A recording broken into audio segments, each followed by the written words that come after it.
Hello, Ribbon!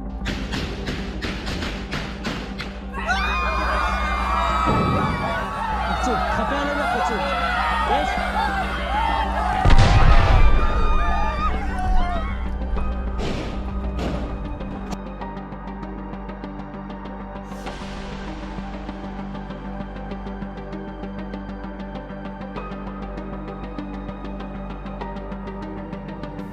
Israel और Hamas के बीच जंग को एक सप्ताह हो गया है। हर दिन बढ़ने के साथ ही युद्ध और भीषण रूप लेता जा रहा है। बता दें कि दुनिया इस लड़ाई को लेकर दो हिस्सों में बट गई है। एक तरफ फिलिस्तीन के समर्थन में मुस्लिम देश आ गए हैं, तो वहीं इजराइल के पक्ष में अमेरिका समेत यूरोपीय देश खड़े हो गए हैं। अब ऐसे में बड़ी चिंता की बात यह है कि हमास और इजराइल के बीच समझौता नहीं हुआ तो संभवतः कई देश इस जंग में कूद जाएंगे, जिसका नतीजा बहुत विनाशकारी होगा।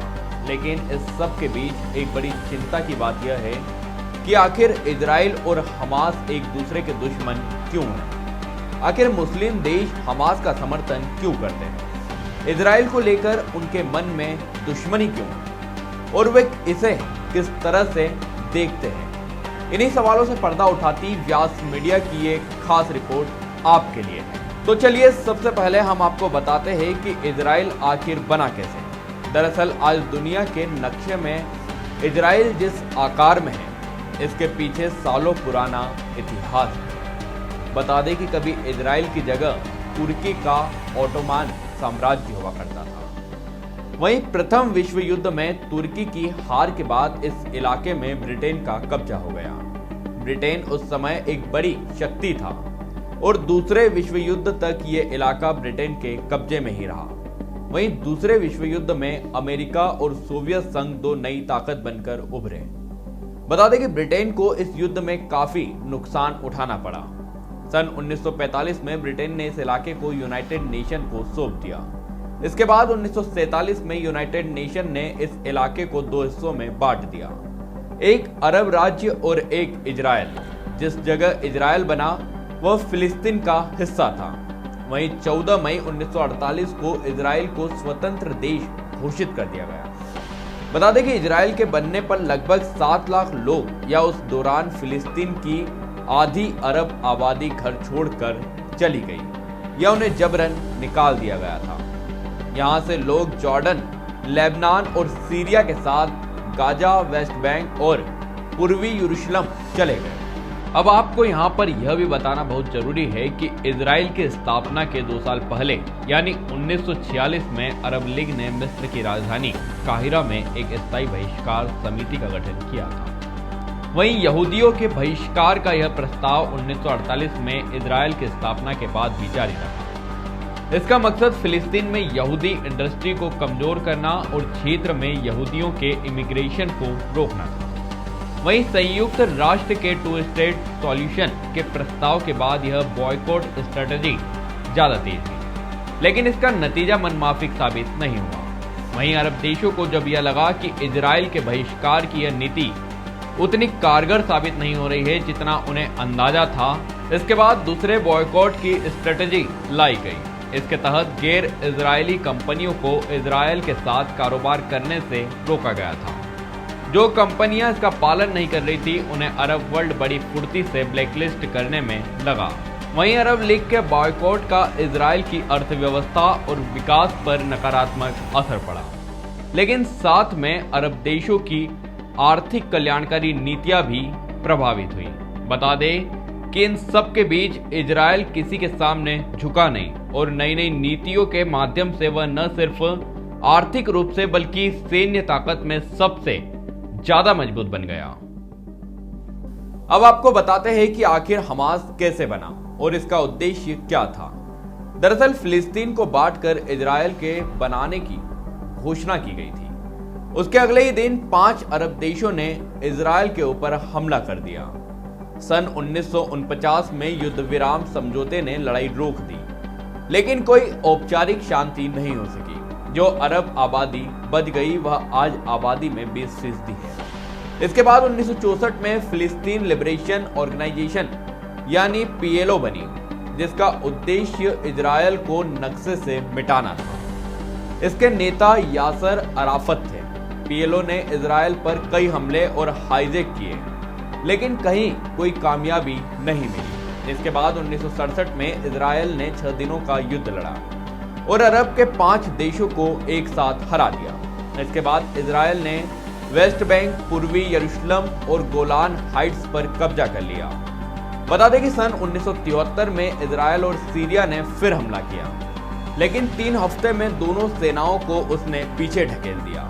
बता दें कि इजरायल ने 1982 में लेबनान पर हमला किया और 10 सप्ताह की घेराबंदी के बाद यासिर अराफत के नेतृत्व में हजारों फिलिस्तीनी लड़ाकों को समुद्र के रास्ते बाहर कर दिया गया। बता दें कि वहीं फिलिस्तीन लिबरेशन ऑर्गेनाइजेशन एक आतंकी संगठन न होकर फिलिस्तीन की लड़ाई सेक्युलर तरीके से लड़ रहा था, लेकिन शेख अहमद यासीन के नेतृत्व में कई इस्लामिक संगठन बने जो 1987 के बाद हमास बन गए। इधर इजरायल ने भी 2005 में गाजा को छोड़ दिया, जो उसने 1967 में मिस्र से जीता था। वहीं 2006 में हमास ने इस पर कब्जा कर लिया, लेकिन तब से कई बार ऐसे मौके आए जब इजरायल के विरोध के सुर सुनाई दिए। बता दें कि 2006, 2008, 2012, 2014 और 2021 में गाजा की ओर से बड़े पैमाने पर रॉकेट दागे गए। जवाब में इजरायल ने भी हवाई हमले किए और ये युद्ध आज अपने चरम पर पहुंच चुका है। अब आपको बता दें कि इजरायल दुनिया का इकलौता यहूदी देश है और यहाँ दुनिया की 40% से ज्यादा यहूदी आबादी रहती है। यह चारों ओर से अपने दुश्मन देशों से घिरा हुआ है। फिलिस्तीन के साथ संघर्ष की वजह से पहले भी इजरायल को अरब देशों के साथ युद्ध लड़ना पड़ा है और अब जब एक बार फिर नई जंग शुरू हो गई है तो ऐसे में अरब देशों के साथ टकराव और बढ़ गया है। ऐसे में अरब के देश फिलिस्तीन के बारे में क्या राय रखते हैं और इजरायल को वो किस नजर से देखते हैं, इस सवाल को लेकर हम एक एक कर इजरायल के आसपास के मुस्लिम देशों पर नजर डालेंगे। सबसे पहले हम मिस्र की बात करेंगे। बता दें कि ऐतिहासिक रूप से मिस्र इजरायल के बड़े विरोधियों में से एक था। साल 1979 में हुए कैंप डेविड समझौते पर हस्ताक्षर के बाद दोनों के बीच संबंध सामान्य हो गए। मिस्र इजरायल को मान्यता भी देता है और राजनयिक संबंध भी बनाए रखता है। इसके साथ ही लगातार फिलिस्तीनियों के अधिकारों की वकालत भी करता रहता है। बता दें कि मिस्र ने पहले भी इजरायल हमास संघर्ष में मीडिएटर की भूमिका निभाई थी। मिस्र के नागरिक फिलिस्तीन के मुद्दे के प्रति सहानुभूति रखते हैं। वहीं जॉर्डन उन 2 अरब देशों में से एक है जिसने इजरायल के साथ शांति समझौता किया है। बता दें कि सन 1994 में दोनों के बीच शांति समझौता हुआ था।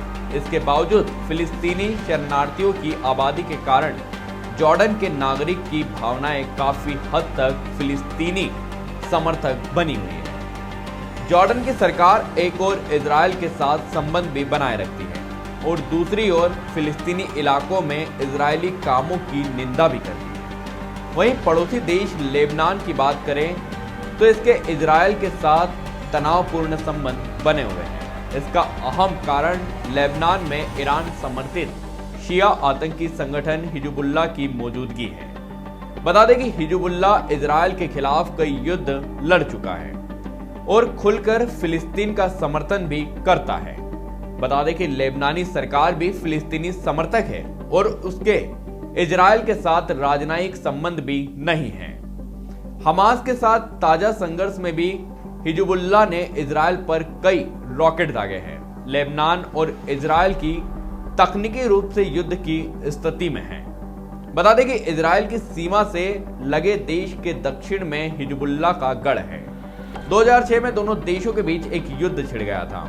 इस युद्ध में लेबनान में 1100 और इजरायल में 200 से ज्यादा लोग मारे गए थे। इधर इजरायल और सीरिया भी दशकों से एक दूसरे के विरोधी बने हुए हैं। दोनों के बीच गोलान हाइट्स को लेकर विवाद बना रहता है। सीरिया हमेशा फिलिस्तीन के मुद्दे का समर्थन करता है। उसने दशकों से फिलिस्तीनियों को रिफ्यूजी कैंप में सहारा दिया है। सीरिया अपनी नीतियों और बयानबाजी में इजरायल विरोधी बना हुआ है। अब सऊदी अरब और इजरायल के संबंधों की बात करते हैं। इजरायल और सऊदी अरब के बीच कभी भी औपचारिक राजनयिक संबंध नहीं रहे हैं और वो फिलिस्तीनी मुद्दे का कट्टर समर्थक रहा है। हाल ही में इजराइल और सऊदी अरब के संबंधों में नरमी के संकेत भी दिखे थे, लेकिन ताजा संघर्ष ने इन्हें फिर से जटिल बना दिया है। सऊदी अरब का आधिकारिक रूप टू स्टेट सॉल्यूशन और फिलिस्तीनी लोगों के अधिकारों के समर्थन में बना हुआ है। बता दें कि संयुक्त अरब अमीरात यानी यूएई ने 2020 में अब्राहम समझौते के जरिए इजराइल के साथ संबंध सामान्य कर लिए थे। यूएई के इजराइल के साथ आर्थिक संबंध भी मजबूत है, जबकि फिलिस्तीनी मुद्दे पर भी चिंता व्यक्त करता रहा है। बता दें कि यूएई भी टू स्टेट सॉल्यूशन का समर्थन करता है। वहीं यूएई की तरह ही 2020 में बहरीन ने भी इजराइल के साथ अपने संबंध सामान्य कर लिए थे। हालांकि बहरीन सरकार इजराइल के साथ अपने संबंध बनाए रखने के साथ साथ फिलिस्तीनी अधिकारों के समर्थन को भी बनाए रखता है। अब अरब देशी कतर अक्सर दोहरी भूमिका में रहता है। बता दें कि एक ओर तो ये इजराइल के साथ भी संबंध बनाए रखता है, वहीं दूसरी ओर ये गाजा पट्टी को आर्थिक मदद पहुंचाकर हमास का समर्थन भी करता है। कतर अक्सर झगड़ों में मध्यस्थ की भूमिका निभाता है। वहीं ईरान की बात करें तो इस पर अक्सर हमास का समर्थन करने के आरोप लगते रहे हैं। साथ ही ईरान पर हमास के मिलिट्री विंग इज अद-दिन अल-कसम ब्रिगेड को फंडिंग देने का आरोप भी लगता रहा है। हालांकि इसके बावजूद ईरान और हमास में कभी कभी तनाव हो जाता है।